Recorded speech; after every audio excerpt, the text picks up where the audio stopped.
হাদি ভাই একটি কথা বলেছিলেন যে উনি বেঁচে থাকতেন যদি এই চাঁদাবাজ, সন্ত্রাস, দুর্নীতিবাজ তাদেরকে সংসদে দেখলে উনি তাদের ঘুম হারাম করে দিতেন। কিন্তু ওসমান হাদি ভাইয়ের অনেক সহযোদ্ধা পৃথিবীতে এখনো বেঁচে আছে, যারা চাঁদাবাজ, সন্ত্রাস, দুর্নীতিবাজ। আপনারা মনে করবেন যে এক ওসমান হাদি চলে গিয়েছে, আপনারা খুব আরামে থাকবেন, লাভ নাই। হাজার হাজার লাখ লাখ বাংলাদেশে ওসমান হাদি তৈরি হয়েছে, যারা আপনাদের শুধু ঘুম নয়, আপনারা যদি জেগে থাকেন আপনাদের জাতটাও তারা হারাম করে দিবে ইনশাআল্লাহ। যদি তোমরা মৃত্যুবরণ করো চাঁদাবাজি করে, সন্ত্রাসী করো, কবরের উপরে গিয়ে আমরা লিখে দিব এই হলো চাঁদাবাজ, এই হলো সন্ত্রাস, এই হলো দুর্নীতিবাজ, যেভাবে মীর জাফরের উপর কবরের উপরে লিখে দেওয়া হয়েছে।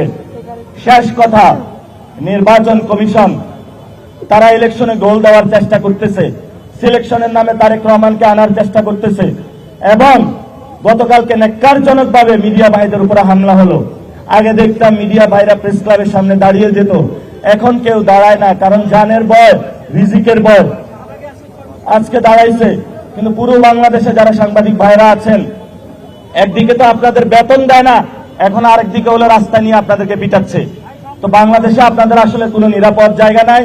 আপনারা দাঁড়াবেন, ওসমান হাদি ভাইয়ের এই লড়াইটা চালিয়ে যাবেন। আজকের যারা প্রোগ্রাম আয়োজন করেছেন এবং এখানে বিশেষ